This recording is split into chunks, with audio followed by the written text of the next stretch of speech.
Telecommunications offers a cafeteria plan as well. And the cafeteria plan provides for 3 items. First of all, the one is very passive to you, and you don't need to fill out any additional forms for this. This allows for your insurance deductions, your medical, dental, vision, chiropractic, and all your other benefits to be deducted from your payroll pre-tax. This means that it reduces your taxable income every pay period just by participating in the health insurance. The other 2 parts of this account are the medical reimbursement account as well as the dependent care account. The medical reimbursement account and the dependent care account allow you to set aside pre-tax funds from your paycheck into an account that sits there and waits for you until you have those expenses. When you have those expenses, you file a claim with the third-party administrator and you get a reimbursement due to you, also tax-free. The point of this is that no taxes will ever hit that money, so that you're reducing your taxable income through every payroll deduction that you have. For example, I participate in the medical reimbursement account through my own firm, Gallagher Benefits.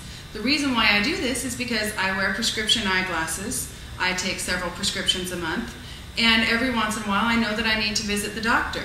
Well, I added that up, and it turns out I spend about $1,200 a year on these expenses between myself and my husband and my other eligible dependents. So $1,200 a year divided by my 24 pay periods comes to $50 a pay period. So that's $50 every pay period that I don't have to pay payroll taxes on. Now that $50 goes to the administrator, sits and waits for me until I actually buy a prescription, or maybe I buy some Tylenol, or a wrist brace, or go to the doctor. Those types of items can all be excluded and participating into this account, this medical reimbursement account.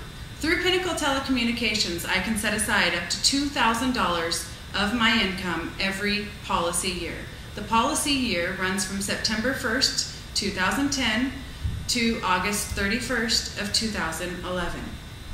This medical reimbursement account has been affected by healthcare reform. So it is important to note, if you're normally participating in this account and you're very familiar with it, that you listen to this next part. Healthcare reform has put a stipulation on the medical reimbursement account that over-the-counter items are a little bit more difficult to get reimbursed starting January 1st, 2011. These items, if they are ingested, like such as a cold medicine or a allergy medicine, Tylenol, those sorts of things, those are not going to be allowed by most administrators unless you have an actual prescription. The IRS has not clarified what type of prescriptions are going to be required at this point, so most administrators are just disallowing those medicines that you purchase over the counter. Now, if it's a medicine that you're prescribed through a regular prescription and is dispensed from the pharmacy, there's no change to that for this program. And if it's something that you purchase over the counter, maybe a wrist brace or a thermometer or a heat pack, there's no change to that portion of the program as well.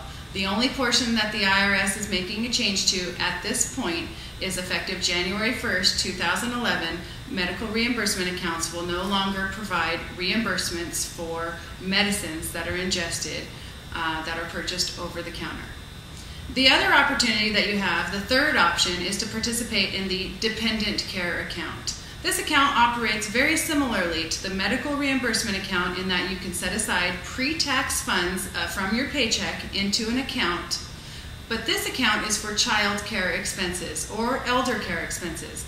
Basically, care for a dependent that you care for that is physically or mentally unable to care for themselves, and you have somebody come into your home or you take them to a facility that they watch them so that you can go to work.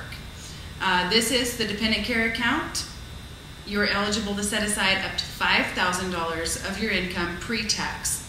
So the medical reimbursement account has a maximum of $2,000. The dependent care account has a maximum of $5,000. If you're interested in participating in either one of these accounts, enrollment does not roll over from year to year. Enrollment is mandatory that you fill out in an actual enrollment form. If you don't fill out this enrollment form, you won't be enrolled into the program. So waiving is not necessary. For this program, there are 2 important things that you need to know. It is a lock-in, lock-out account, meaning that once you get into this account for the year, You are in this account and you cannot stop these payroll deductions for any reason unless you have a status changing event. For example, you get married or you get divorced or you have a baby. The change also must be consistent with the change that you're trying to make to the account. The other thing that's important to know about this account, besides its lock in, lock out, is that it is use it or lose it. That means whatever monies you put into this account, the medical reimbursement or the dependent care, you want to make sure that you have valid receipts in order to get the money out of that account. This is not an account for somebody who says, I might have some medical expenses this year. This is certainly for the person who says, I know that I have predetermined medical expenses this year and I will be utilizing this account. At the end of the year, if there is a balance left over in that account that you have not claimed and you don't have receipts to claim it, that money is forfeited and not returned to you. So it's important that we take a look at these regulations before we jump into an account like this, as there are stipulations by the IRS, not by Pinnacle Telecommunications. If you have any additional questions about these accounts, please feel free to ask Human Resources or contact Gallagher Benefits. We'd be more than happy to discuss these accounts with you.